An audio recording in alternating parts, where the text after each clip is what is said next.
قال المؤلف رحمه الله تعالى: فانظر رحمك الله كل من سمعت كلامه من أهل زمانك خاصة فلا تعجلن ولا تدخلن في شيء منه حتى تسأل وتنظر هل تكلم به أصحاب زمانك خاصة فلا تدخلن رسول الله صلى الله عليه وسلم أو أحد من العلماء فإن وجدت فيه أثر عنهم فتمسك به ولا تجاوزه لشيء ولا تختار عليه شيئا فتسقط في النار۔ محترم سامعین اکرام، امام بربہاری رحمۃ اللہ علیہ کی مایہ ناز کتاب شرح السنہ کی عبارتوں کا مفہوم اور خلاصہ آپ کے سامنے پیش کیا جا رہا تھا، اور اب اللہ رب العالمین کے فضل و کرم سے ہم اس کے تقریباً آخری مراحل میں پہنچ چکے ہیں۔ اس کے بعد ایک عبارت مزید جو اگلے ہفتے میں پیش کی جائے گی وہ ایک درس میں انشاءاللہ مکمل کر دی جائے گی۔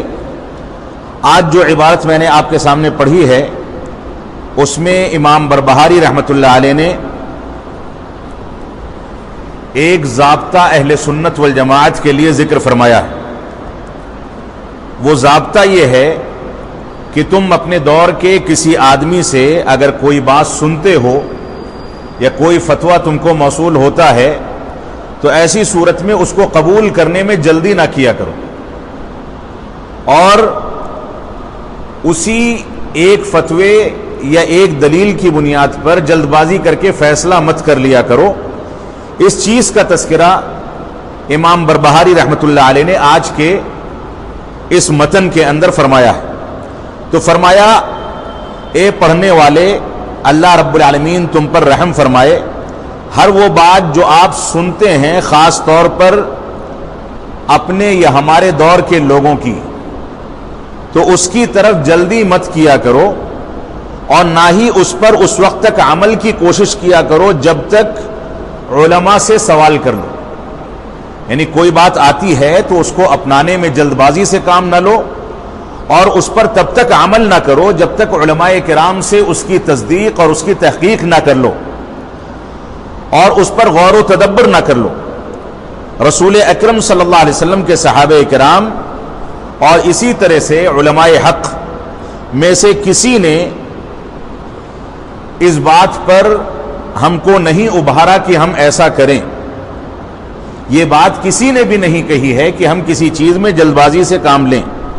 اگر اس بارے میں آپ کو کوئی اثر یا دلیل مل جائے تو اس پر مضبوطی کے ساتھ جم جاؤ۔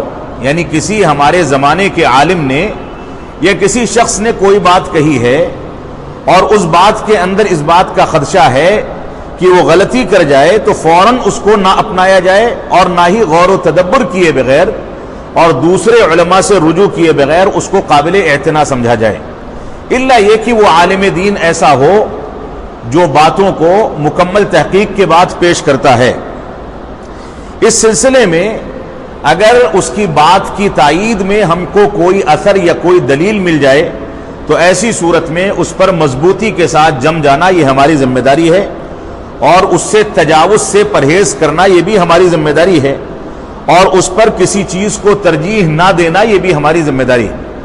یہاں پر امام بربہاری رحمۃ اللہ علیہ نے جیسا کہ خلاصہ بتایا گیا یہ بتایا ہے کہ کوئی بات ہمارے سامنے آتی ہے، آج کے دور میں خاص کر کے بہت سارے ایسے شرعی مسائل ہیں جن کا تذکرہ ہمارے معاشرے میں چلتا ہے، لوگ اس پر عمل کرتے ہیں، لیکن وہ بات کسی ایک دلیل کی بنیاد پر کہہ دی جاتی ہے۔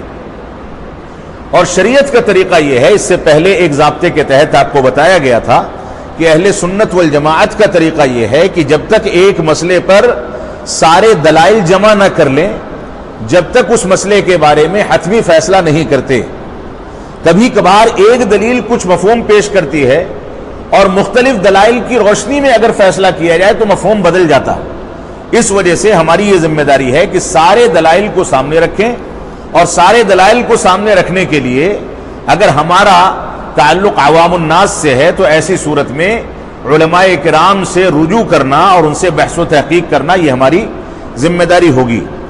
اسی طریقے سے آگے یہ بھی فرمایا کہ جب تم کو کسی کے بات پر کوئی دلیل قرآن سے یا حدیث سے یا صحابہ کرام کے عمل سے مل جائے تب اس کو لازم پکڑ لو، تب اس پر اچھی طرح سے جم جاؤ اور اس سے تجاوز نہ کرو، یعنی اس کو نہ چھوڑو اور نہ ہی اس بات پر کسی دوسری بات کو ترجیح دو۔ یہاں پر مؤلف رحمۃ اللہ علیہ نے یہ ضابطہ ذکر کیا ہے۔ اس سلسلے میں ہم کو یہ سمجھ لینا چاہیے کہ مسلمانوں کے نقصان کے ذمہ دار کون لوگ ہیں اور مسلمانوں کے لیے مفید کون لوگ ہیں۔ یہ دو بنیادی چیزیں اس عبارت سے سمجھ میں آتی ہیں۔ مسلمانوں کے لیے نقصان دہ وہی لوگ ہیں جو خود مسلمانوں کا لبادہ اوڑھ کر کے مسلمانوں کے درمیان زندگی گزار رہے ہیں۔ اس کے بے شمار دلائل ہیں جو آگے آئیں گی۔ تو مسلمانوں کو اندرونی دشمن زیادہ نقصان پہنچاتا ہے بجائے بیرونی دشمن کے۔ ایک آدمی کافر ہے، وہ ہمارے دینی امور میں ہم کو نقصان نہیں پہنچا سکتا، ہم کو قتل کر سکتا ہے، ہمارے مسجدوں کو منہدم کر سکتا ہے، ہمارے اوپر حملہ کر سکتا ہے، لیکن ہمارے دین کو ضائع کر دے ایسا ممکن نہیں ہے۔ دین کو ضائع کرنے والے خود ہمارے درمیان اٹھنے بیٹھنے والے لوگ ہوتے ہیں جو دلائل کی حقیقت تک پہنچے بغیر فتوے دیتے ہیں اور ہم کو گمراہ کرتے ہیں۔ تو یہاں پر یہ سمجھ لیں کہ ہمارے جو دشمن ہیں یقیناً وہ ہمارے درمیان کے لوگ ہیں، اندرونی لوگ ہیں، باہر کے لوگ ہم کو دین کے مسائل میں نقصان نہیں پہنچا سکتے اور نہ ہی وہ ہمارے لیے خطرناک ثابت ہوتے ہیں۔ رسول اکرم صلی اللہ علیہ وسلم کا فرمان ہے، صحیح مسلم اور سنن ابو داؤد کی روایت ہے، سنن ابو داؤد کی روایت کتاب الفتن میں اور صحیح مسلم میں بھی کتاب الفتن میں یہ روایت موجود ہے۔ علامہ البانی نے اس کو ابو داؤد کی روایت کی سند کی بنیاد پر صحیح بھی قرار دیا ہے، اگرچہ صحیح مسلم میں یہ موجود ہے تو اس کی سند پر بحث کرنے کی ضرورت نہیں ہے۔ فرمایا اللہ کے نبی صلی اللہ علیہ وسلم نے، طویل حدیث ہے، کہ اللہ رب العالمین نے میرے لیے زمین کو سمیٹ دیا۔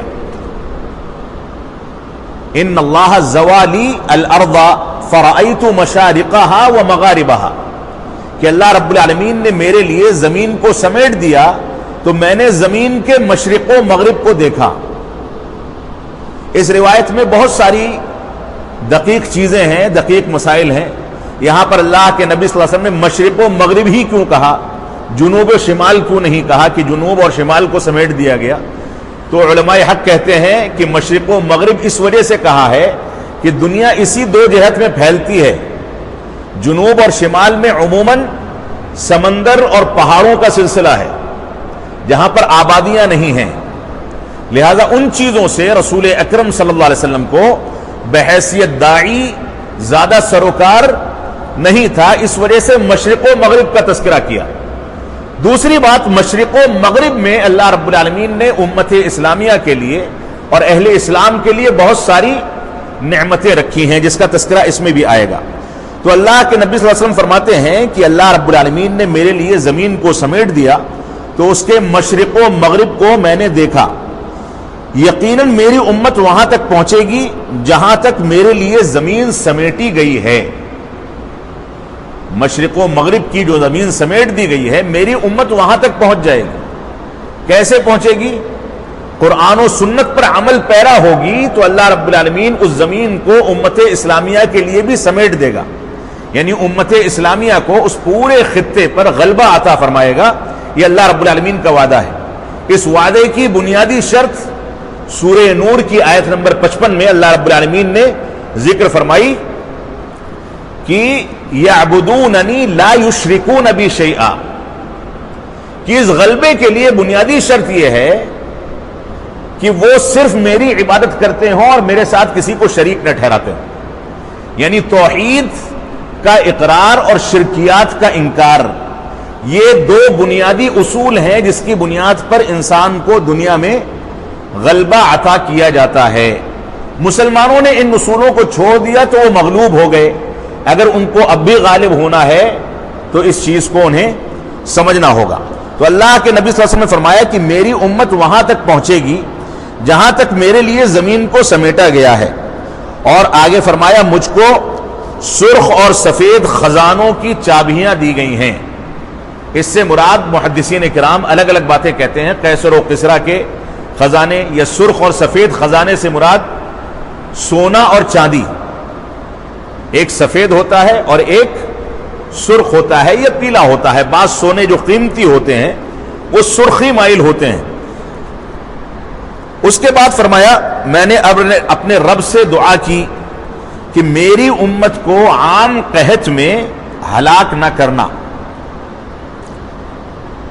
اور ان پر ان کے علاوہ کسی کو مسلط نہ کرنا، ان کے علاوہ کسی کو مسلط نہ کرنا جو ان کی جڑوں کو کاٹ دے اور ان کو تباہ و برباد کر دے۔ تو اللہ رب العالمین نے رسول اکرم صلی اللہ علیہ وسلم کی اس دعا کو قبول فرمایا، لیکن ایک شرط کے ساتھ قبول فرمایا، جیسا کہ روایت میں آگے ذکر ہے کہ اللہ رب العالمین نے فرمایا کہ میں جو فیصلہ کر دیتا ہوں اس کو کوئی ٹال نہیں سکتا، میں نے جو فیصلہ کر دیا وہ اٹل ہے، حقیقت ہے، نافذ ہو کر کے رہے گا، وہ بدلتا نہیں۔ میں تیری اس دعا کو قبول کرتا ہوں۔ اللہ رب العالمین نے رسول اکرم صلی اللہ علیہ وسلم کو بشارت دی کہ میں دعا کو قبول کرتا ہوں۔ امت مسلمہ کسی ایک وبا میں یا قحط سالی میں مبتلا ہو کر کے ایک ساتھ تباہ نہیں ہوگی، اور ان کے علاوہ کوئی دشمن ان کے اوپر مسلط نہیں کیا جائے گا۔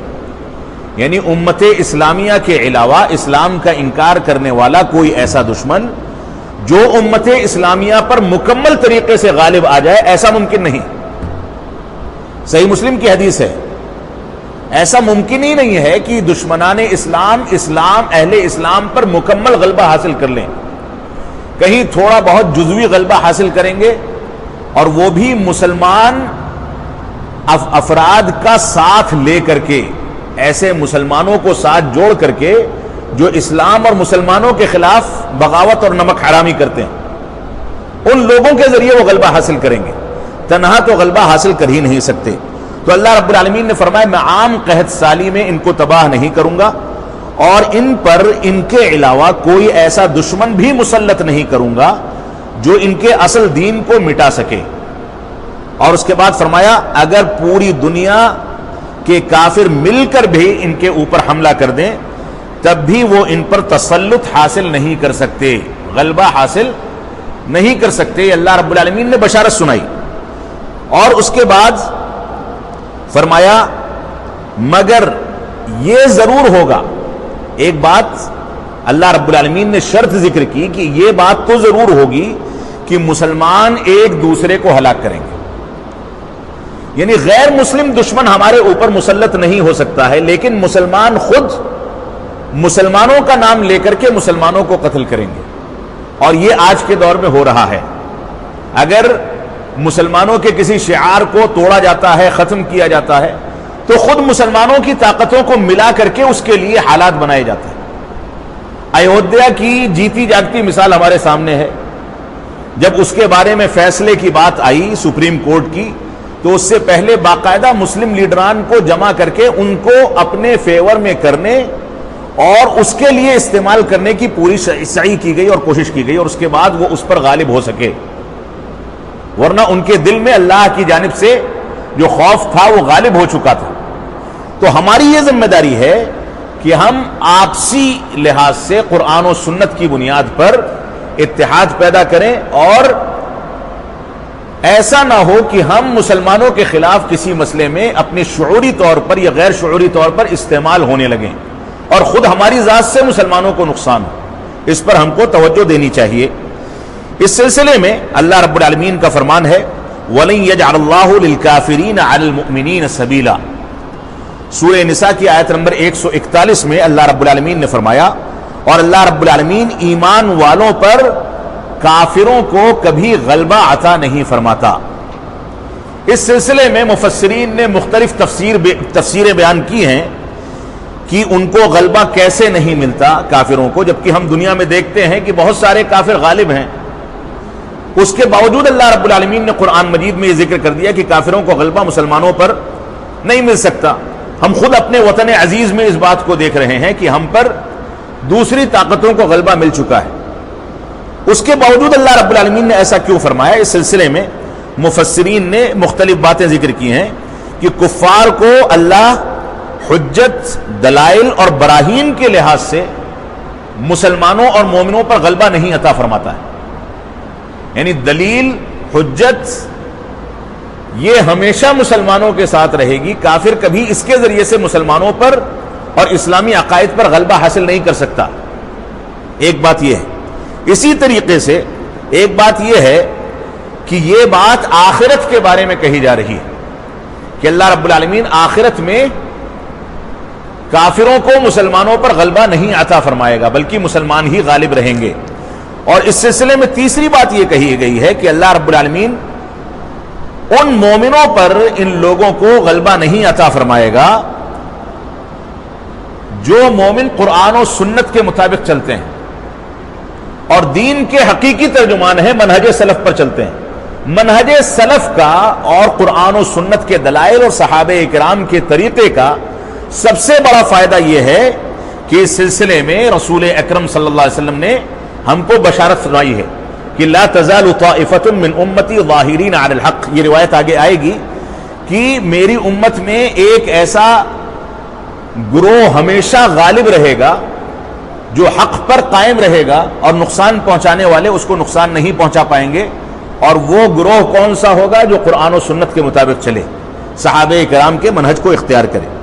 اسی طریقے سے اس آیت کریمہ کے بارے میں کہ اللہ رب العالمین مسلمانوں پر کفار کو غلبہ عطا نہیں کرتا، مفسرین کی ایک رائے یہ بھی ہے کہ اس کا معنی ظاہری طور پر محمول کیا جائے گا کہ یہ مبنی بر حقیقت ہے کہ کافر کبھی بھی مسلمانوں پر غلبہ حاصل نہیں کر سکتے، کیونکہ اللہ رب العالمین نے مومنوں کی فطرت میں اور اسلام کی فطرت میں ہمیشہ سربلندی رکھی.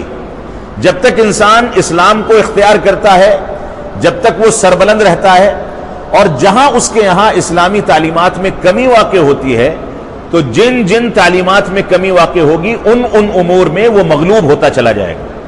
یہ اللہ رب العالمین نے اسلام کی فطرت میں رکھا ہے. لہذا آیت کریمہ کو ظاہر پر محمول کیا جائے. ظاہر پر محمول کرنے کے نتیجے میں ہم اس نتیجے پر پہنچتے ہیں کہ مسلمان جتنا زیادہ قرآن و سنت کے مطابق چلتا ہے اتنا غلبہ ملتا ہے، اور جتنا دین سے دور ہٹتا ہے تو دین سے دور ہٹنے کے امور میں وہ مغلوب ہوتا چلا جاتا ہے. اور یہ حقیقت ہے. شیخ الاسلام علامہ ابن تیمیہ رحمۃ اللہ علیہ فرماتے ہیں المؤمن للمؤمن کالیدین تغسل احدهما الاخرى وقد لا ينقلع الوسخ الا بنوع من الخشونة لكن ذلك يوجب من النظافة والنعومة ما نحمد الله معه ذلك التخشين. فرمایا علامہ ابن تیمیہ رحمۃ اللہ علیہ نے، یہ عبارت مجموع فتاوی کی پہلی جلد میں دوسری جلد میں موجود ہے. فرمایا علامہ ابن تیمیہ نے ایک مومن کی مثال دوسرے مومن کے لیے دو ہاتھ کے طرح سے، جیسے انسان کے دو ہاتھ ہوتے ہیں ویسے ایک مسلمان دوسرے مسلمان کے لیے آپس میں دو ہاتھ ہیں. دو ہاتھ ہیں دونوں. اللہ کے رسول صلی اللہ علیہ وسلم نے ایک دوسری روایت میں، اگرچہ اس روایت پر کلام ہے کہ ایک مسلمان کی مثال دوسرے مسلمان کے لیے ایک عمارت نہیں، وہ روایت صحیح ہے، ایک عمارت اور بلڈنگ کی طرح سے وہ ایک دوسرے کو تقویت پہنچاتے ہیں ایک دوسرے کا تعاون کر کے. تو یہاں پر فرمایا کہ یہ دونوں آپس میں دو ہاتھ کے طرح سے ہیں کہ ایک ہاتھ دوسرے ہاتھ کو دھوتا ہے، ایک ہاتھ دوسرے ہاتھ کو دھوتا ہے. جب ہم ہاتھ کی صفائی کرتے ہیں تو دونوں ہاتھوں کو آپس میں رگڑتے ہیں. تو مسلمان ایک مسلمان دوسرے مسلمان کے لیے انہی دو ہاتھوں کی طرح سے ہے کہ ایک مسلمان دوسرے مسلمان کو بدعات و خرافات سے صاف کرتا رہے، اور اس کے بعد فرمایا اس کی میل کچیل کو صاف کرتا رہے. اور فرمایا یہ میل کچیل جو ہے اس وقت تک نہیں صاف ہو سکتی جب تک اس میں کھردرا پن نہ ہو. اس ہاتھ میں اللہ رب العالمین نے جو لکیریں بنائی ہیں تھوڑا سا کھردرا پن رکھا ہے. ان لکیروں کی وجہ سے دونوں ہاتھ آپس میں خوب اچھے طریقے سے صاف ہو جاتے ہیں. اگر یہ کھردرا پن نہ ہوتا تو شاید اتنی صفائی نہ مل پاتی. یہ دو چکنی چیزوں کو اگر صاف کرنا ہو تو وہ پھسل جاتی ہیں، لیکن کھردرا پن ہوتا ہے تو وہ آپس میں مضبوطی اختیار کر لیتی ہیں. تو فرمایا کہ ان کی مثال نظافت اختیار کرنے اور گندگی کو دور کرنے میں، نجاست کو دور کرنے میں اس طرح سے ہے جیسے دو کھردری چیزوں کو اللہ رب العالمین نے پیدا فرمایا. دونوں ہاتھوں میں اللہ نے کھردرا پن رکھا ہے، اور تمام تعریفیں اس ذات کے لیے ہیں جس نے اس کھردرے پن کو بنایا اور ہمارے لیے مفید بنایا. یہ علامہ ابن تیمیہ رحمۃ اللہ علیہ نے بڑی خوبصورت مثال دے کر کے ہم کو سمجھایا ہے مومنوں کے آپس کے ربط اور آپس کے تعلق کے بارے میں. اس سلسلے میں اہل علم پر یہ بات ضروری اور لازم ہے کہ وہ حق پر پڑے پردوں کو صاف کریں، صحیح بات پر آنے والی میل کچیل کو صاف کریں، اور حق کے اوپر اگر کسی بھی انداز کا کوئی اندھیرا آنے لگے تو اس اندھیرے کو صاف کر کے وہاں روشنی اور چراغ جلائیں، تاکہ واضح ہو سکے کہ شریعت اسلامیہ کا وہ راستہ جس کا تذکرہ پہلے یا دوسرے درس میں کیا گیا تھا کہ لیلھا کنہارھا، جس کی رات بھی اس کے دن کے اجالے کی طرح سے روشن ہے. تو جب تک یہ پردہ اٹھا کر کے گندگی کو صاف کرنے کا کام اہل سنت والجماعت نہیں کریں گے، منکرات کا رد نہیں کریں گے، حق کو واضح نہیں کریں گے، اور اس کھردرے پن سے اس کو میں اپنے الفاظ میں یہ بھی کہہ سکتا ہوں کہ یہ کھردرا پن غلط باتوں پر لوگوں کو ٹوکنے کا کھردرا پن بھی ہو سکتا ہے. عام طور سے ایسا شخص جو کسی کو کسی منکر پر ٹوکتا ہے اس کو برا سمجھا جاتا ہے ہمارے معاشرے میں. اچھے خاصے نمازی پرہیزگار لوگ آپ ان کو ٹوک دیں وہ آپ کے خلاف ہو جائیں گے، آپ کو برا بھلا کہنے لگیں گے، جبکہ ان کو پتا ہونا چاہیے کہ ٹوکا گیا ہے آپ کی بھلائی کے لیے، آخرت کی کامیابی کے لیے. تو یہ کھردرا پن جو نہی عن المنکر کے فریضے کی انجام دہی پر اور گندگی کو صاف کرنے پر ہم کو آمادہ کرتا ہے، یہ ہمارے اندر تھوڑا سا ہونا چاہیے. یہ ایک الگ مسئلہ ہے کہ ہم مقام و مرتبے کا، اسالیب دعوت کا مکمل خیال کریں. تو اہل علم پر یہ بات ضروری اور لازم ہے کہ وہ حق پر پڑنے والے پردے کو ہٹائیں اور حق کو واضح کریں. شیخ ابو الفضل الحمدانی رحمۃ اللہ علیہ فرماتے ہیں بدعتی ٹولہ اسلام کے لیے ملحد افراد سے زیادہ نقصان دہ اور خطرناک ہے. بدعت کرنے والے ملحدین سے، ملحد کہا جاتا ہے دین کا انکار کرنے والوں یا دین سے خارج افراد کو، کفار و مشرکین اس میں شامل ہو سکتے ہیں. فرمایا بدعت کرنے والا ملحدوں سے زیادہ خطرناک ہے، نقصان دہ ہے، کیونکہ ملحدین دین کی بیرونی ذرائع سے دین کے اندر بگاڑ چاہتے ہیں، جبکہ بدعتی ٹولہ دین کے اندرونی ذرائع سے دین پر حملہ کرتا ہے، یعنی مسلمانوں کے درمیان رہتے ہوئے مسلمانوں پر حملہ کرتا ہے. اس کی مثال اس شہر کی طرح سے ہے جس شہر کی چہار دیواری ہو اور اس میں بڑے بڑے دروازے لگے ہوں، رات کے وقت میں وہ دروازے بند کر دیے جاتے ہیں، لیکن اس شہر کے اندر رہنے والے بعض بدعتی جو بظاہر مسلمان ہیں وہ مسلمانوں کے درمیان زندگی گزار رہے ہیں. اب اگرچہ دروازے بند کر دیے جائیں اور باہر کے دشمن کو آنے سے روک دیا جائے تو بھی اندر کا دشمن ہمارے ساتھ باقی ہے اور ہمارے دین کو ضائع کرتا ہے، ہمارے عقیدے کو تباہ کرتا ہے، اور عقیدے میں اور ایمان، اسلام اور توحید کے مسائل میں شکوک و شبہات پیدا کرتا ہے. تو اس کی مثال ان شہر والوں کی طرح سے ہے جو شہر کے حالات کو بگاڑنا نہیں چاہتے اور دروازوں کو بند کر دیتے ہیں. تو باہر سے ملحدین کو آنے سے تو روک دیا گیا، لیکن اندر سے بدعتی ان کے ساتھ باقی ہے. لہٰذا یہ بدعتی ہمارے لیے آستین کے سانپ ہیں، آستین کے سانپ ہیں. یہ ہمارے اندر بیٹھ کر کے ہمارے یہاں خرافات پیدا کرتے ہیں.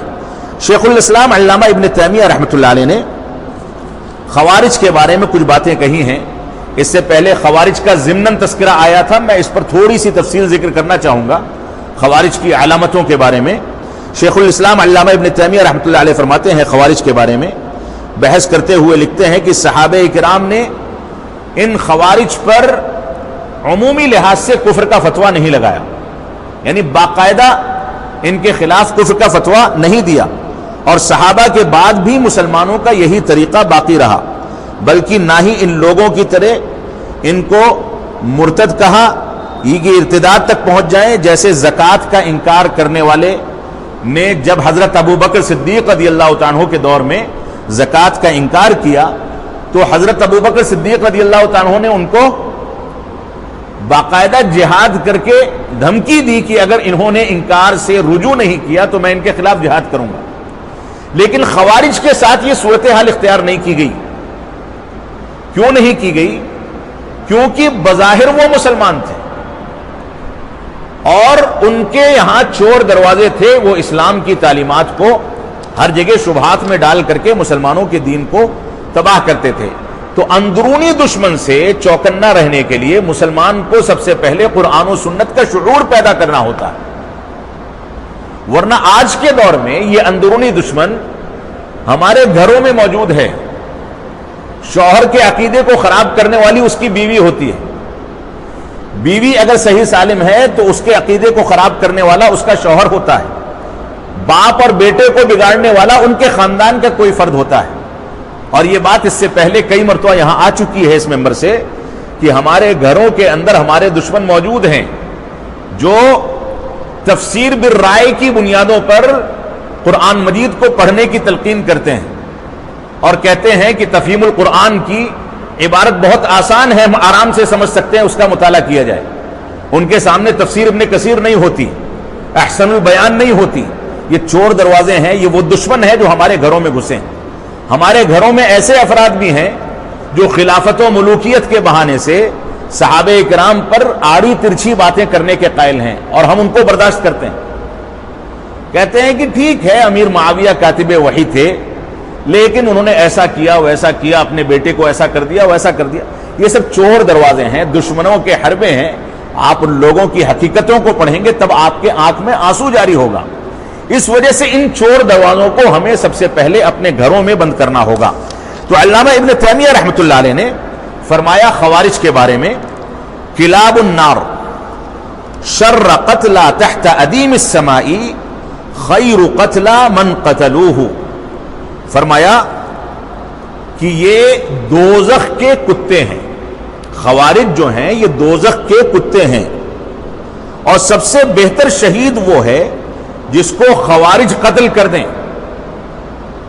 سب سے بہتر مسلمان شہید وہ ہے جس کو خوارج قتل کر دیں. آج کے دور میں دنیا کے اکثر خطوں میں یہ جہاد کے نام پر، غلبہ حاصل کرنے کے نام پر، حکومتوں کے خلاف بغاوت کرنے کے نام پر جو پروپیگنڈے چل رہے ہیں، جس کو ہم دہشت گردی کے نام سے جانتے ہیں، یہ خوارج کے حربے ہیں اور یہ مسلمانوں کے حکام کو، مسلمانوں کے علماء کو قتل کرتے ہیں. ہمارے لیے بشارت ہے اس کلام میں کہ جن کو یہ لوگ قتل کرتے ہیں وہ سب سے بہتر شہید ہیں. فرمایا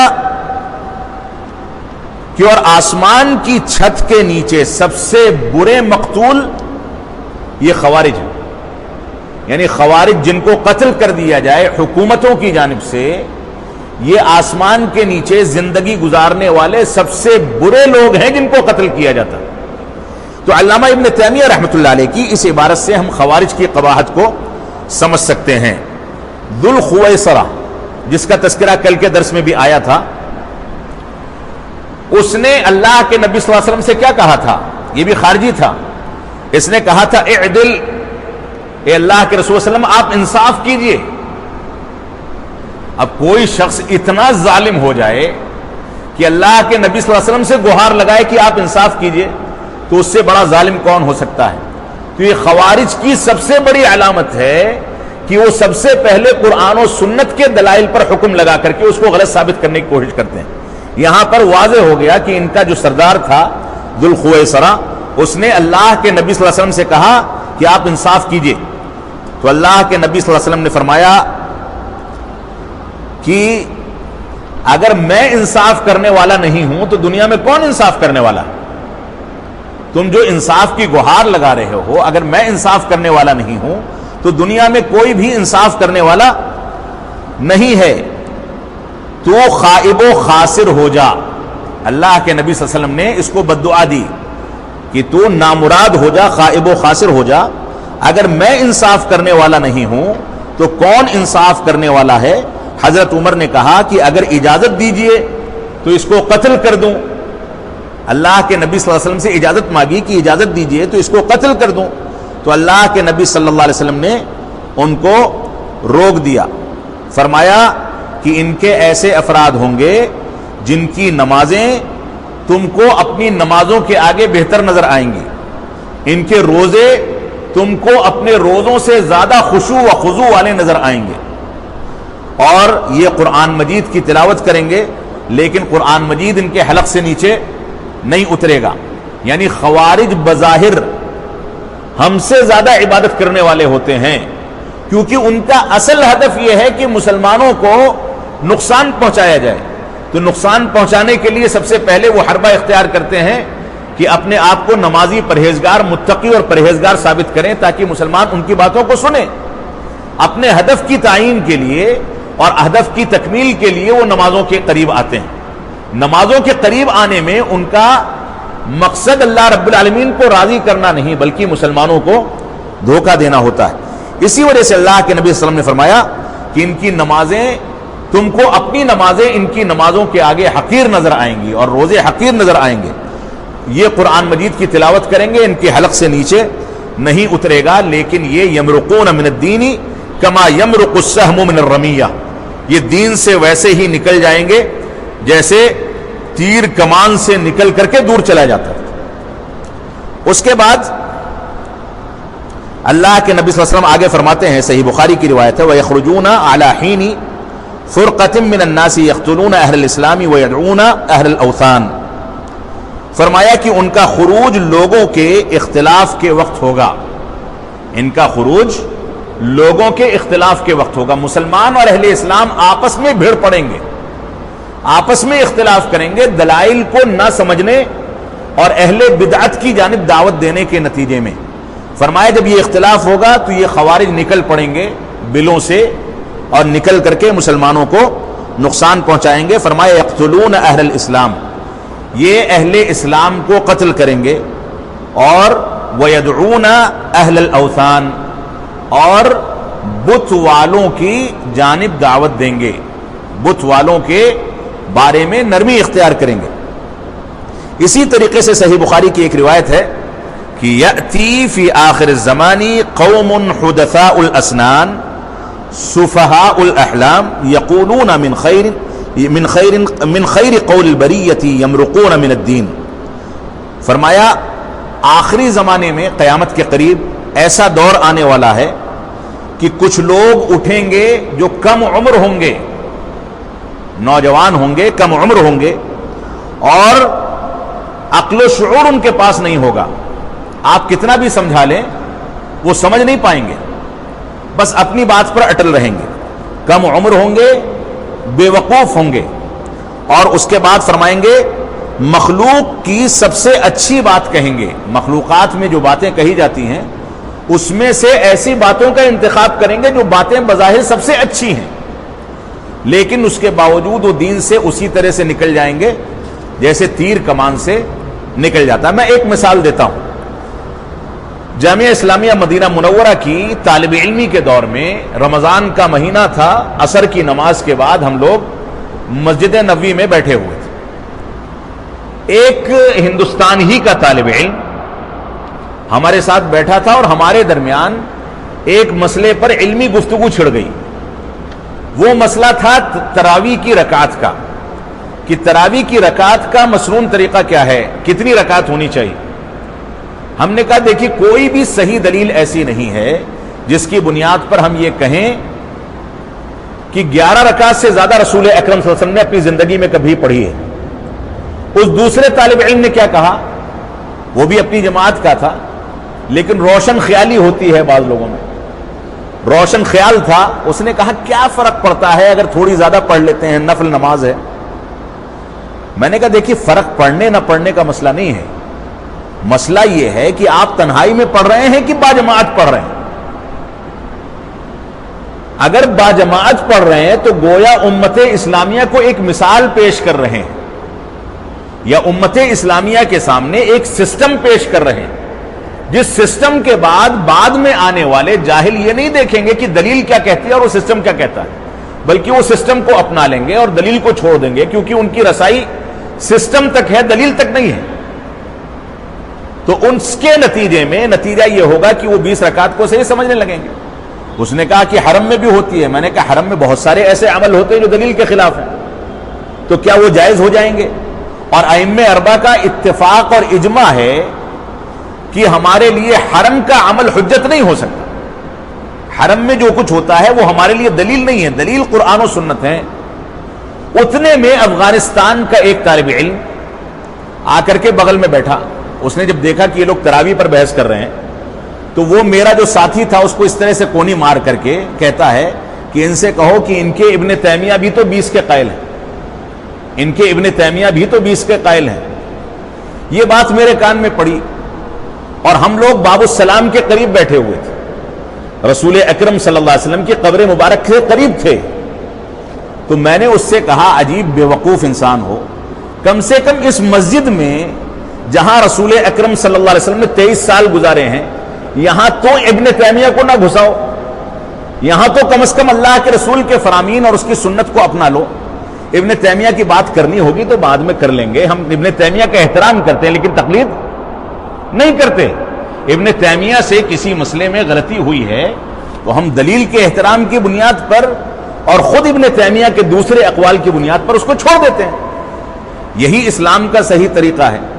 تو یہ ہوتا ہے عام طور سے شبہات پیدا کرنے کا طریقہ کہ نفلی نماز ہے، کیا فرق پڑتا ہے تھوڑی زیادہ پڑھ لیں، کسی دن جماعت زیادہ پڑھ لی، جماعت سے زیادہ پڑھ لی، کسی دن تنہا زیادہ پڑھ لی.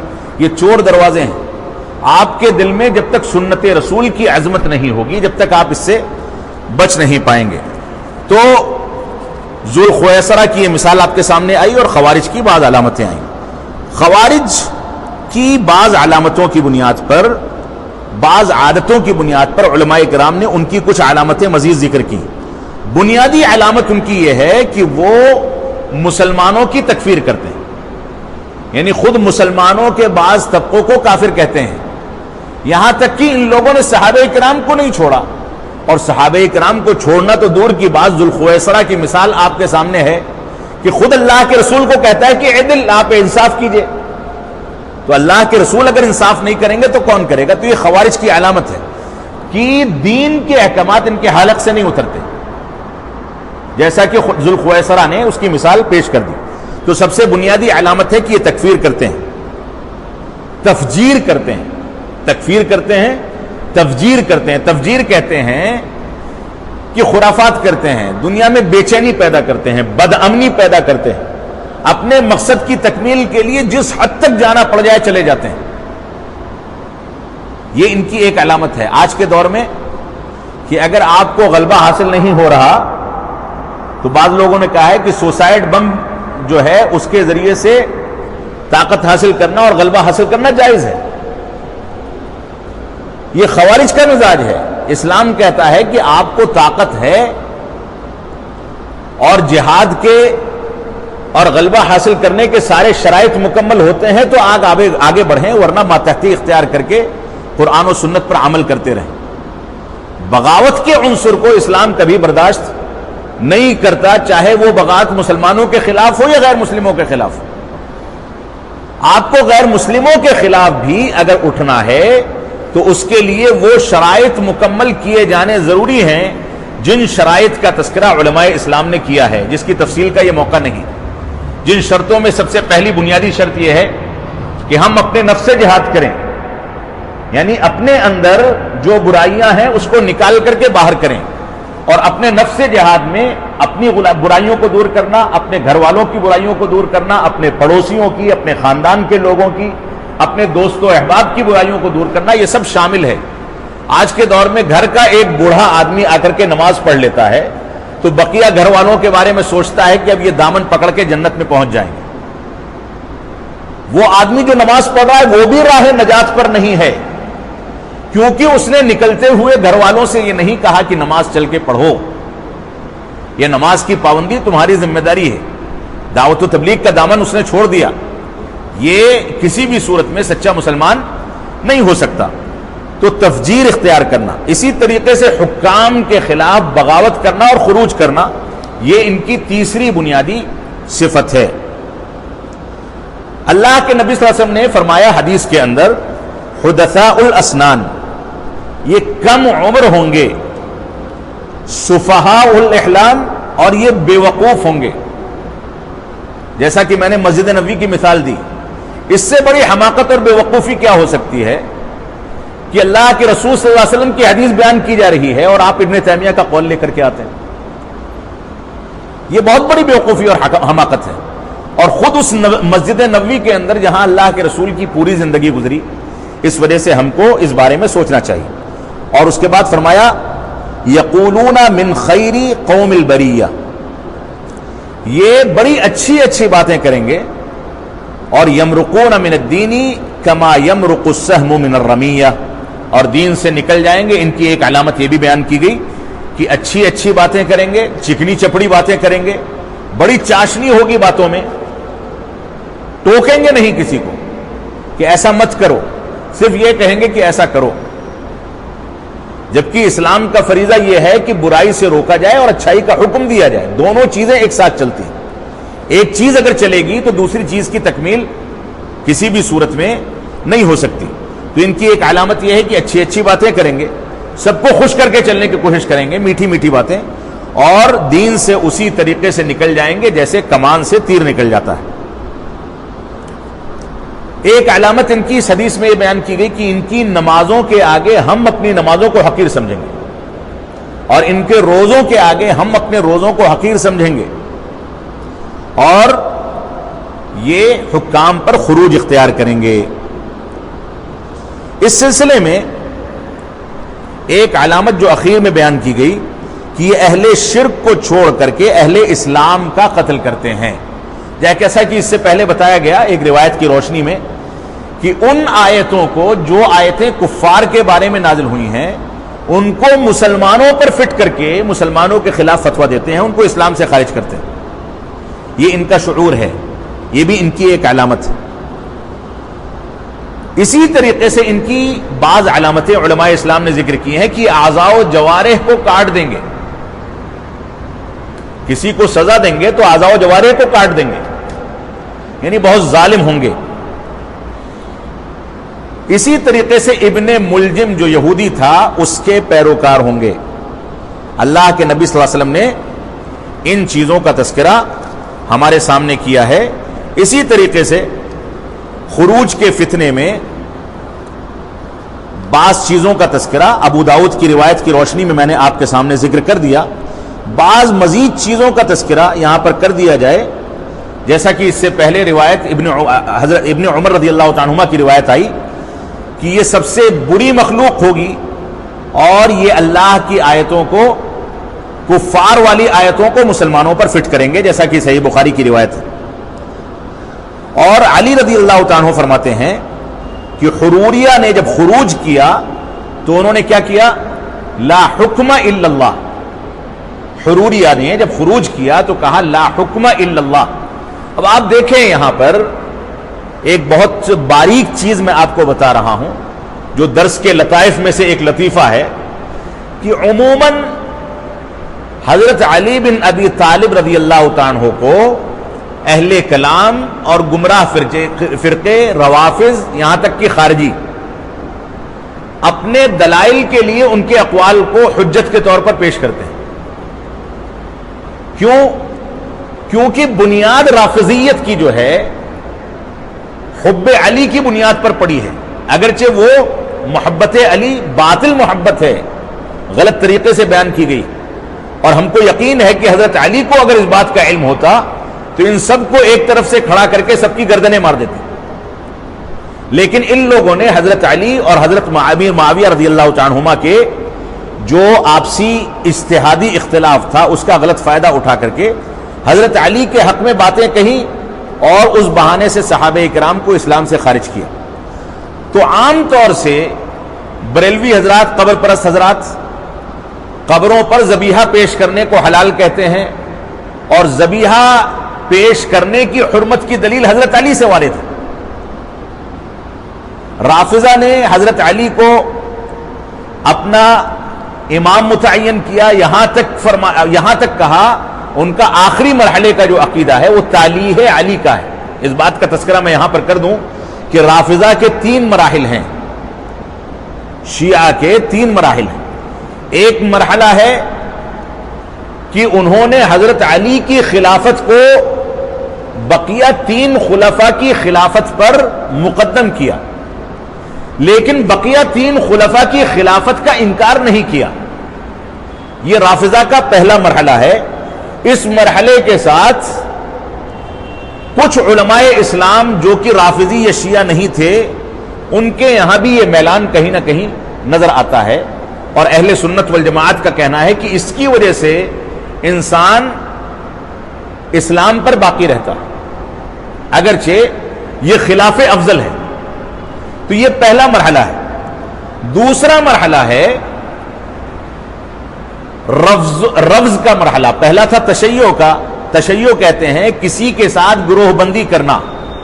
تو انہوں نے حضرت علی کے ساتھ گروہ بندی کر لی، بقیہ خلفاء کو تسلیم کیا لیکن ان کو مقدم کرنے کے بجائے مؤخر کر دیا. دوسرا مرحلہ ہے رفض کا. رفض کہتے ہیں انکار کرنے کو. دوسرے مرحلے میں شیعوں نے رفض کر دیا کس کو؟ حضرت ابوبکر صدیق، حضرت عمر، حضرت عثمان، ان تینوں کی خلافت کو رفض کر دیا، انکار کر دیا کہ ہم ان کی خلافت کو تسلیم ہی نہیں کرتے. اور یہ کفر کا مرحلہ تھا جو ان کے اندر شروع ہوا. اور تیسرا مرحلہ تھا جو کھلم کھلا اسلام کے خلاف بغاوت ہے اور کفر کی کھلم کھلا دعوت ہے، وہ ہے تعلیہ علی کا مرحلہ. یعنی مبالغہ آرائی کرتے کرتے جہاں خلافت کا انکار کیا ان لوگوں نے تینوں خلفاء کی، وہیں پر حضرت علی کی شخصیت کو اللہ کی شخصیت کے ساتھ ملا دیا. اور یہ عقیدہ رکھا کہ اللہ رب العالمین حضرت علی کی شکل میں مدینہ میں اتر کر کے خلافت قائم کرتا ہے اور حضرت علی کے اندر حلول کر گیا ہے. اور رافضہ اور شیعوں کے اکثر مکاتب فکر اور اکثر فرقے آج اسی عقیدے پر قائم ہیں. اور اسی بنیاد پر علماء اسلام نے ان کے علماء کو اسلام سے خارج مانا ہے اور عوام کے سامنے حجت قائم کرنے کی بات کہی ہے. تو یہ رافضہ کی ایک چھوٹی سی مثال آپ کے سامنے ذکر کر دی گئی.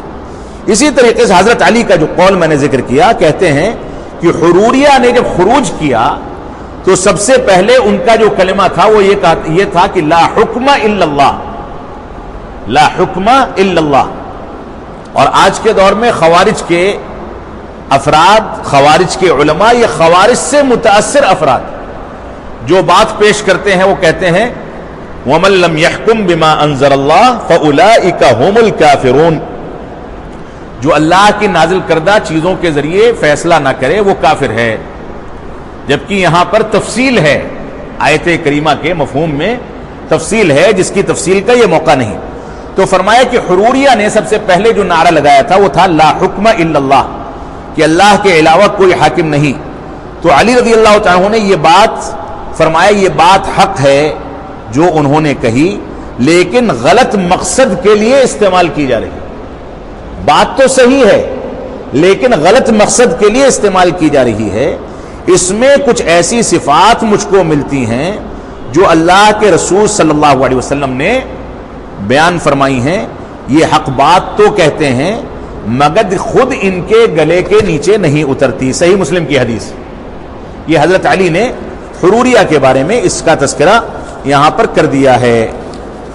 اس سلسلے میں اگر مثالیں دی جائیں خوارج کی جو کہ کفریہ عقائد کو لوگوں کے سامنے پیش کرتے ہیں تو بے شمار مثالیں ہمارے سامنے مل جائیں گی. آج کے دور میں ایسے گروہ ہیں، ایسی تنظیمیں ہیں جو قرآن و سنت کی سلف صالحین کے فہم پر دعوت و تبلیغ کرنے والوں کو برداشت نہیں کرتے، لیکن قبر پرستوں کے ساتھ اٹھنا بیٹھنا ان کا معمول ہے. خود مسلم تنظیمیں ہیں اور وہ اپنے آپ کو اسلام کا سب سے بڑا نمائندہ مانتی ہیں، لیکن ان کا سب سے بڑا دشمن کون ہے؟ جو قال اللہ اور قال رسول کی بات کرے اور جو قبر پرستی کی جانب دعوت دے. اس کے بارے میں کہتے ہیں کوئی حرج نہیں، ہم ان کو سمجھا دیں گے، لیکن ان کے ساتھ اٹھنے بیٹھنے میں کوئی مذائقے کی بات نہیں ہے. آج کے دور میں یہ چیزیں موجود ہیں، ہم کو ان چیزوں سے بچنا چاہیے. تو علامہ ابن تیمیہ نے فرمایا کہ خوارج یہ جہنم کے کتے ہیں، کلاب النار. اور جن کو قتل کیا جاتا ہے دنیا میں سب سے خراب ترین مقتول ہیں، اور یہ جس کو قتل کر دیں وہ سب سے بڑا شہادت پر قتل ہونے والا شخص ہے۔ ایسا کیوں کہا گیا؟ ایسا اس وجہ سے کہا گیا کہ مسلمانوں کے لیے دوسروں کے بنسبت یہ زیادہ نقصان دہ ہیں، کیونکہ آستین کے سانپ ہیں، اندر بیٹھ کر کے یہ مسلمانوں کو نقصان پہنچاتے ہیں۔ حضرت عمر بن خطاب رضی اللہ تعالیٰ عنہ کا وہ واقعہ کہ اللہ کے نبی صلی اللہ علیہ وسلم کے پاس وہ موجود تھے، سنن دارمی کی روایت ہے، امام بغوی نے اس پر شرح السنہ کے اندر اپنی کتاب میں تفصیلی بحث کی ہے۔ عمر بن خطاب رضی اللہ تعالیٰ عنہ کو اہل کتاب میں سے کسی نے تورات یا انجیل دے دی، وہ لے کر کے آئے، اللہ کے نبی صلی اللہ علیہ وسلم کی نظر پڑ گئی تو آپ نے کیا فرمایا؟ غضبناک ہو گئے، اتنا غضبناک ہوئے یہاں تک فرمایا کہ اے عمر تمہارے اندر جاہلی دور کی بعض چیزیں اب تک باقی ہیں، بعض عناصر اب تک باقی ہیں، اور غضبناکی کی وجہ سے بعض روایتوں کی روشنی میں اگر دیکھا جائے تو اللہ کے نبی صلی اللہ علیہ وسلم کا مبارک چہرہ سرخ پڑ گیا غصے کی وجہ سے۔ جب حضرت عمر بن خطاب رضی اللہ تعالیٰ عنہ نے دیکھا کہ آپ اتنے طیش میں ہیں، اتنے غصے میں ہیں، تو فرمایا رضیت باللہ ربا وبمحمد رسولا وبالاسلام دینا، میں اس بات سے راضی ہوں کہ اللہ رب العالمین میرا رب ہے، اور اس بات سے بھی راضی ہوں کہ محمد صلی اللہ علیہ وسلم میرے رسول ہیں، اور اس بات سے بھی راضی ہوں کہ اسلام میرا دین ہے۔ جب ان تین چیزوں کا اقرار کیا تب اللہ کے رسول صلی اللہ علیہ وسلم ٹھنڈے پڑے، اور اس کے بعد کیا فرمایا؟ لو ان موسیٰ حیا ما وسعہ الا ان یتبعنی، فرمایا کہ اگر موسیٰ بھی زندہ ہوتے تو میں ان کو بھی اپنی اتباع کی وصیت کرتا، یہی کہتا کہ میری پیروی کریں، ان کا دین اب نہیں چلنے والا کیونکہ وہ منسوخ ہو چکا۔ اور آپ کو معلوم ہوگا کہ جب مہدی علیہ الصلاۃ والسلام مدینہ میں پیدا ہوں گے، ان کا نام محمد اور ان کے والد کا نام عبداللہ، والدہ کا نام آمنہ ہوگا، ان کے اندر بعض علامتیں ظاہر ہوں گی، اور وہ اہل سنت والجماعت کو راہ حق پر لائیں گے اور منکرات کے خلاف علم جہاد بلند کریں گے۔ ان کے بارے میں مختلف مکاتب فکر میں غلط اعتقادات پائے جاتے ہیں، جیسے رافضہ ہیں، وہ کہتے ہیں کہ ہمارے امام غائب جو ہیں وہی امام مہدی ہیں، جب وہ آئیں گے تو آگنے کے بعد سب سے پہلے شیخین کو قتل کریں گے، یعنی مدینہ جا کر کے اللہ کے نبی صلی اللہ علیہ وسلم کی قبر مبارک کے برابر میں حضرت ابو بکر اور حضرت عمر کی قبر سے ان دونوں کو اٹھائیں گے اور ان دونوں کو قتل کریں گے کہ تم دونوں مجرم ہو، نعوذ باللہ من ذالک۔ یہ شیعوں کا، رافضہ کا عقیدہ ہے، اور اسی عقیدے کے تحت ایران کی بڑی بڑی عمارتوں پر اور بڑے بڑے چوراہوں پر پوسٹر لگے ہوتے ہیں کہ اے مہدی آپ کب آئیں گے، ہم آپ کا انتظار کر رہے ہیں، یعنی پوری قوم صرف اسی میں اپنا سرمایہ تباہ کر رہی ہے، یہ ان کا ایک اعتقاد ہے۔ اس کے علاوہ ہندوستان کی جماعت اسلامی کا یا بین الاقوامی سطح پر الاخوان المسلمین کا جو عقیدہ ہے وہ یہ ہے کہ مہدی سے مراد کوئی خاص شخص نہیں ہے، بلکہ مہدی سے مراد ہر وہ شخص ہے جو قرآن و سنت کی دعوت و تبلیغ کرتا ہے۔ اور اس اعتقاد کی بنیاد پر بعض جماعت اسلامی کے لوگوں نے یہ بھی دعویٰ کیا ہے کہ ان کے قائد اور بانی مولانا مودودی رحمت اللہ علیہ بھی مہدیت کے درجے پر فائز تھے۔ یہ بات میں بلا کسی دلیل کے نہیں کہہ رہا، یہ مبنی بر حقیقت بات ہے۔ تو دوسرا مکتب فکر امام مہدی کے بارے میں یہ ہے۔ تیسرا مکتب فکر اہل سنت والجماعت کا ہے، جس کا تذکرہ میں نے کیا کہ وہ پیدا ہوں گے اور ان کی کچھ خاص علامتیں ہوں گی، اور وہ آ کر کے شام کی ایک مسجد میں صلاۃ فجر کی امامت کر رہے ہوں گے، جس کا سفید مینار ہوگا جس مسجد کا، تو اتنے میں عیسیٰ علیہ الصلاۃ والسلام آسمان سے نازل ہوں گے۔ دو فرشتوں نے ان کو سہارا دے رکھا ہوگا. جب وہ فرشتے اپنے سر کو جھٹکیں گے تو ان کے سر سے پسینہ ایسے ٹپکے گا جیسے موتیاں. اور اس کے بعد عیسیٰ علیہ الصلوۃ والسلام نازل ہوں گے, اتریں گے, مسجد میں داخل ہوں گے تو مہدی علیہ الصلوۃ والسلام ان کو پہچان جائیں گے اور کہیں گے کہ آپ آئیں اور امامت فرمائیں.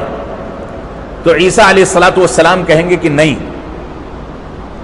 آپ امامت کیجئے اور امت محمدیہ کے طریقے پر امامت کیجئے. بعض روایات میں یہ بھی تذکرہ ملتا ہے, امت محمدیہ کے طریقے پر امامت کیجئے. یعنی عیسیٰ علیہ الصلوۃ والسلام نازل ہوں گے تو کس مسلک پر ہوں گے؟ رسول اکرم صلی اللہ علیہ وسلم کے مسلک پر ہوں گے. یہاں پر جو بات نکل کر کے آئی تھی وہ موسیٰ علیہ الصلوۃ والسلام کے بارے میں اللہ کے نبی صلی اللہ علیہ وسلم نے جو ذکر کیا کہ اگر موسیٰ بھی باحیات ہوتے تو میری پیروی کرتے. عیسیٰ علیہ الصلوۃ والسلام بھی نازل ہوں گے تو کس منہج پر نازل ہوں گے؟ قرآن و سنت کے منہج پر. اسی طریقے پر نماز ادا کرانے کا حکم دیں گے مہدی علیہ الصلوۃ والسلام کو. تو اس روایت سے بھی ہم کو اندازہ ہوتا ہے کہ ہم کس انداز سے قرآن و سنت کی پیروی کے مکلف ہیں اور دوسری چیزوں سے دور رہنے کا ہم کو مکلف بنایا گیا. اہل کتاب کی منسوخ شدہ آیات, آسمانی کتابوں کا مطالعہ بغرض استفادہ حرام ہے. اہل کتاب کی کتابوں سے فائدہ اٹھانا, ان کی آسمانی کتابوں کا مطالعہ کرنا, یہ استفادہ کرنے کے لیے حرام ہے. ان کتابوں کو پڑھ کر کے ان کے بطلان کو باطل ثابت کرنا ہے تو علماء اسلام کے لیے وقتی طور پر ان سے فائدہ اٹھانا جائز ہو سکتا ہے, ایک کم علم اور کمزور علم کے شخص کے لیے نہیں ہو سکتا. تو اہل کتاب کی منسوخ شدہ آسمانی کتابوں کا مطالعہ بغرض استفادہ حرام ہے. امام ذہبی رحمۃ اللہ علیہ محمد بن عمر زمخشری, امام زمخشری رحمۃ اللہ علیہ کے حالات زندگی کے تحت لکھتے ہیں صالح لیکنہ داعیۃ الی الاعتزال اجارنا اللہ فکن حذرا من کشافہ. کیا فرمایا؟ بہت مضبوط بات کہی ہے امام ذہبی رحمۃ اللہ علیہ نے امام زمخشری کے بارے میں. فرمایا کہ صالح, نیک تو تھے امام زمخشری رحمۃ اللہ علیہ, نیک تو تھے لیکن وہ معتزلی عقیدے کے حامل تھے, اعتزال اختیار کر لیا تھا. اعتزال کہتے ہیں علیحدگی اختیار کر لینا قرآن و سنت کے عقائد سے. تو معتزلی عقیدے کی دعوت دیتے تھے. اللہ ہمیں اس سے پناہ میں رکھے, اس عقیدے سے پناہ میں رکھے. لہذا ان کی کتاب, زمخشری کی کتاب کشاف سے بچ کر کے رہنا. بہت بڑے امام تھے, بہت نیک تھے, لیکن ان کی کتاب کشاف سے تم لوگ بچ کر کے رہنا کیونکہ اس کے اندر غلط انداز کے افکار پیش کیے گئے ہیں. اس سلسلے میں امام آجری رحمۃ اللہ علیہ ذکر کرتے ہیں, میں درس کو سمیٹ رہا ہوں, کہ فلا ينبغي لمن يرى اجتہاد خارجی.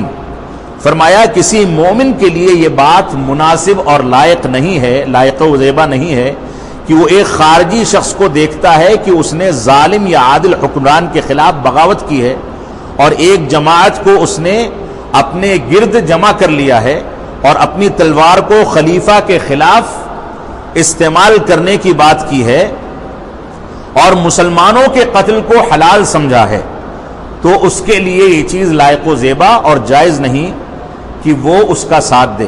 اس کو چاہیے کہ اس شخص کی قراءت قرآن کریم اور نماز میں لمبے لمبے قیام اور روزوں پر ہمیشگی اور دوام سے دھوکہ نہ کھائے اور نہ ہی اس کے علمی الفاظ سے دھوکہ کھائے, علمی تعبیرات سے دھوکہ کھائے. خاص طور پر جب وہ شخص خارجیوں والا مذہب رکھتا ہو تب اس سے قریب ہونا کسی بھی صورت میں جائز نہیں ہو سکتا. علامہ امام ابن قیم الجوزیہ رحمۃ اللہ علیہ فرماتے ہیں کہ ان هؤلاء المعارضین للوحی بنوا امرهم على اصل فاسد وهو انهم جعلوا اقوالهم التي ابتدعوها وجعلوها اصول دینهم ومعتقدتهم فی رب العالمین فی المحکمۃ. فرمایا علامہ ابن قیم الجوزیہ رحمۃ اللہ علیہ نے کہ ان مخالفین وحی نے بنیاد ایک فاسد اور کمزور قاعدے کو بنایا ہے. فاسد اور کمزور قاعدے کو بنیاد بنایا ہے. وہ اس طرح کی انہوں نے خود ساختہ اقوال کو، خود اپنے اقوال کو، اپنے گڑھے ہوئے اقوال کو ہی اپنے دین کا اصول بنا لیا. اور اللہ رب العالمین کے بارے میں ان کا عقیدہ بھی واضح ہے کہ وہ کیا عقیدہ رکھتے ہیں. اور انہوں نے رسول اکرم صلی اللہ علیہ وسلم کے اقوال کو ایسی متشابہ چیز بتایا ہے جس سے علم اور یقین حاصل نہیں ہوتا ہے. وہ یہ کہتے ہیں کہ قرآن و سنت کے دلائل سے علم اور یقین حاصل نہیں ہوتا. یہ اہل بدعت اور خارجیوں کا طریقہ ہے. تو یہاں پر جو عبارت امام بربہاری رحمۃ اللہ علیہ کی آپ کے سامنے ذکر کی گئی، جس میں انہوں نے فرمایا کہ تم لوگوں پر اللہ رب العالمین رحم فرمائے کہ ہر چیز کو سن کر کے فوراً نافذ العمل نہ ہوا کرو اور نہ فوراً اپنایا کرو. اس میں بنیادی طور سے تقلید شخصی کی تردید کرنا مقصود ہے. تقلید شخصی کی تردید کرنا مقصود ہے. اسی وجہ سے فرماتے ہیں کہ اللہ رب العالمین آپ پر رحم کرے، کسی بات کو لے کر کے فوراً اس پر عمل کرو گے تو تقلید کے دروازے میں داخل ہو جاؤ. اور اگر علماء کرام کی جانب رجوع کر کے اس کی بحث و تحقیق کر لو گے تو اللہ کی نصرت اور مدد اور توفیق کے نتیجے میں تم قرآن و سنت کے طریقے پر قائم ہونے کے امکانات پیدا کرو گے. لہذا تقلید سے تم کو بچنا چاہیے. شیخ الاسلام علامہ ابن تیمیہ رحمۃ اللہ علیہ نے مسئلہ تقلید کے بارے میں فرمایا کہ وہ اللہ کے بندے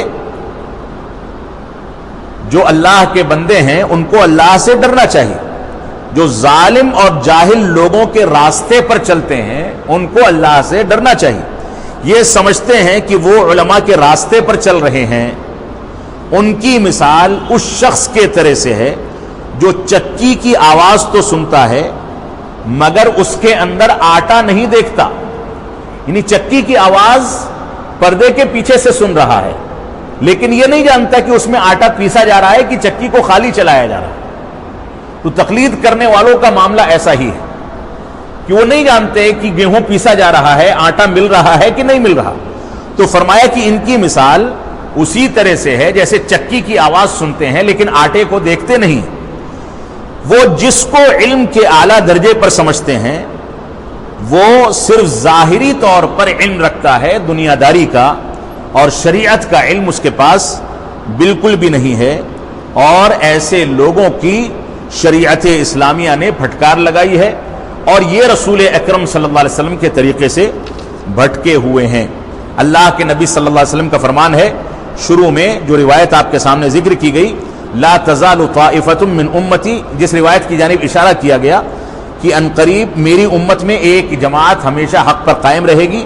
نقصان پہنچانے والے اور ان کو مضرت پہنچانے والے کبھی نقصان نہیں پہنچا پائیں گے اور یہ قیامت تک حق پر قائم رہیں گے. اس سے مراد اہل سنت والجماعت ہے. اللہ کے نبی صلی اللہ علیہ وسلم نے ایک چیز کا ذکر فرمایا، بہت معروف روایت ہے اور یہ روایت سنن کبریٰ کے اندر موجود ہے. علامہ البانی نے اس کو حسن قرار دیا ہے. فرمایا اللہ کے نبی صلی اللہ علیہ وسلم نے یحملو هذا العلم من كل خلف عدوله ينفون عنه تحریف الغالین وانتحار المبطرین وتأویل الجاہلین. فرمایا اللہ کے نبی صلی اللہ علیہ وسلم نے، یہ روایت امام احمد بن حنبل کی روایت کے مطابق صحیح اور علامہ البانی نے اس کو حسن قرار دیا ہے.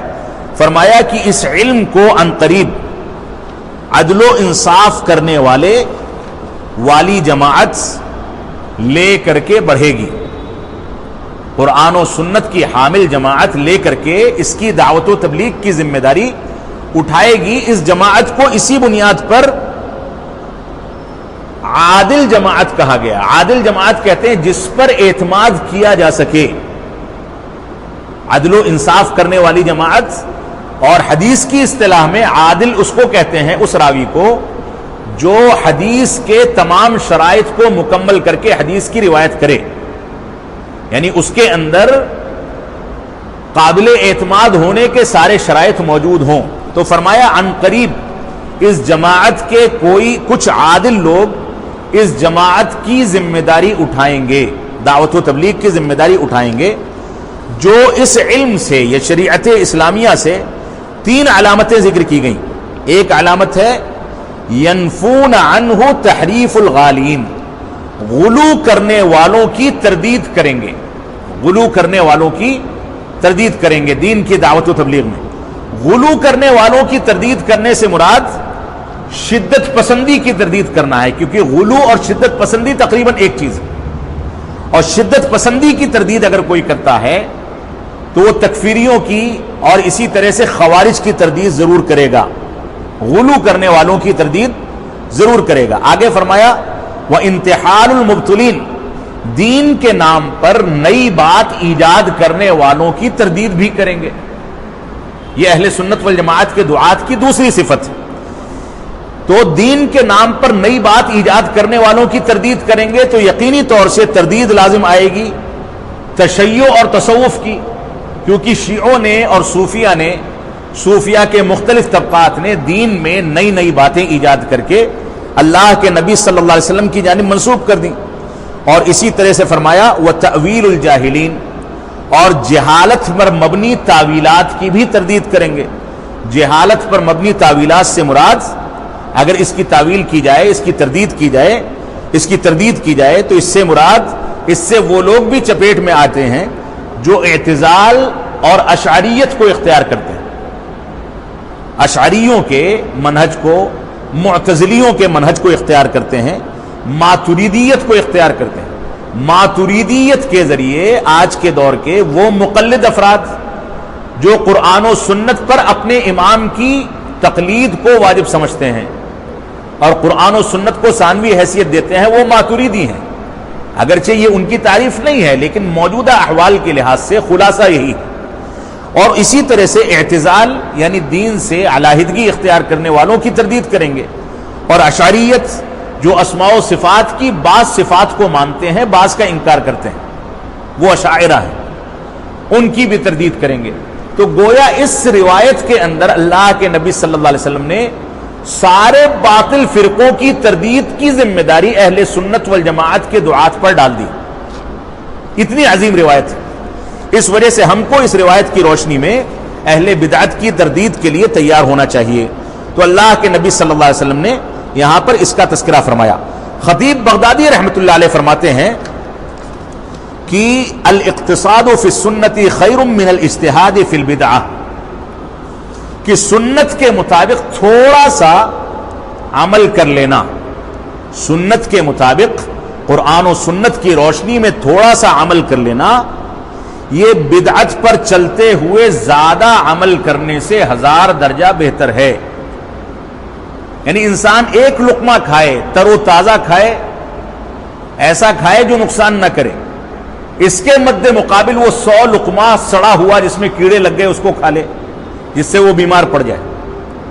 تو ایک لقمہ ہم کو تازہ ملے، صاف و شفاف ملے، وہی کافی ہے۔ تو فرمایا کہ سنت کے مطابق تھوڑا عمل کرنے والا بدعت پر چلتے ہوئے زیادہ عمل کرنے والے سے بہت بہتر ہے۔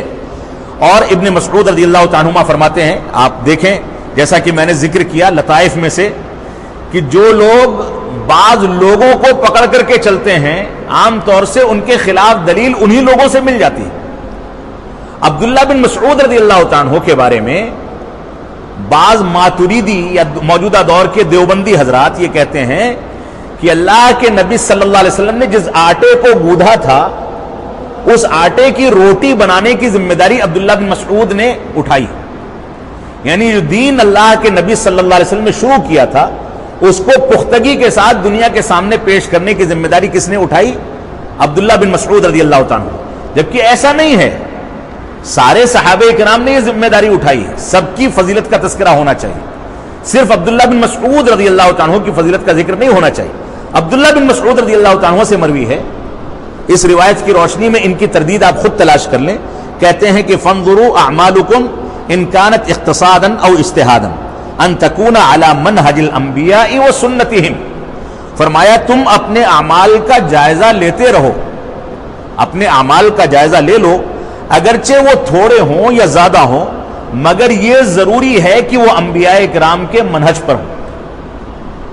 اب انبیاء کے منہج پر اگر ہم ماتریدیہ کے اقوال کو، جو عبداللہ بن مسعود کو روٹی بنانے والا صحابی رسول قرار دیتے ہیں، ان کو تول لیں تو سارے اقوال کہیں نہ کہیں منہج انبیاء سے ہٹے ہوئے نظر آئیں گے۔ اللہ کے نبی صلی اللہ علیہ وسلم کا فرمان ہے من احدث فی امرنا فی دیننا ھذا ما لیس منہ فہو رد، جس نے ہمارے اس دین میں کوئی نئی بات ایجاد کی جو اس میں سے نہیں ہے تو وہ مردود ہوگی۔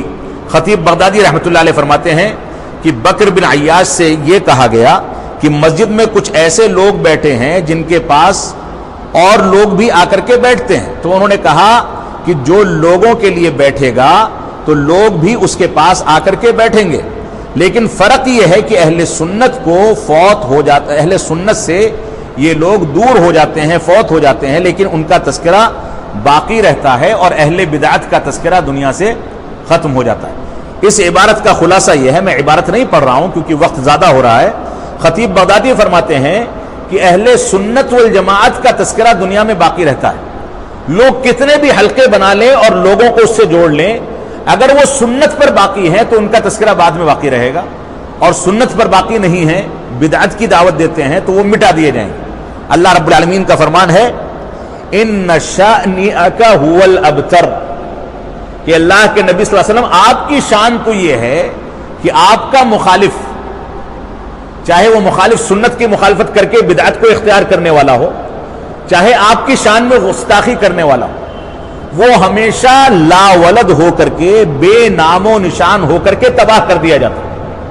اور تاریخ گواہ ہے کہ کبھی بھی اللہ کے رسول صلی اللہ علیہ وسلم کی توہین کرنے والا یا آپ کے خلاف، آپ کی سنت کے خلاف دعوت و تبلیغ جان بوجھ کر کے کرنے والا کبھی بھی اپنے ساتھ اپنے مشن کو آگے نہیں بڑھا پاتا، بلکہ اس کے ساتھ اس کا مشن ختم ہو جاتا ہے۔ اس آیت کریمہ کی یہی تفسیر ہے، اور امام خطیب بغدادی رحمۃ اللہ علیہ نے اسی آیت کریمہ کی شرح یہاں پر پیش کی ہے، لہذا ہم کو اس کا پاس و لحاظ رکھنا چاہیے۔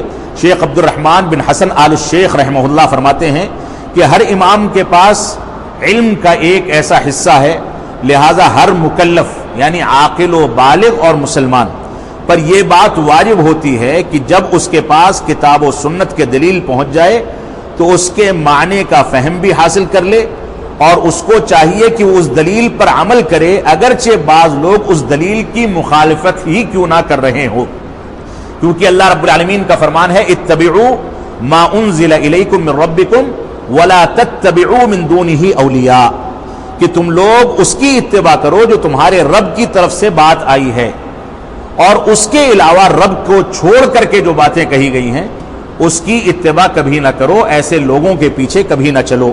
تقلید کی حرمت پر بہت سارے اقوال موجود ہیں، انشاءاللہ یہ اور اس کے علاوہ ایک عبارت مزید بچی ہے امام بربہاری رحمۃ اللہ علیہ کی، اس کا تذکرہ، اور ساتھ ہی تقلید شخصی اور منہج سلف سے ہٹ کر کے لکھی گئی کتابوں کو پڑھنے کی خطرناکی کے بارے میں تھوڑا سا ذکر کر کے آئندہ سنیچر کو انشاءاللہ اس کتاب کی تکمیل کی جائے گی۔ اللہ رب العالمین ہم کو قرآن و سنت کی پیروی کرنے کی توفیق عطا فرمائے، تقلید شخصی سے توبہ کرنے اور دوری اختیار کرنے اور قرآن و سنت کی پیروی کرنے کی توفیق عطا فرمائے۔ ہم جب تک جئیں تب تک اسلام پر جئیں، جب ہمارا خاتمہ ہو تو ایمان پر ہو۔ وصلی اللہ علی نبینا محمد وعلی آلہ وصحبہ وسلم، والسلام علیکم ورحمۃ اللہ وبرکاتہ۔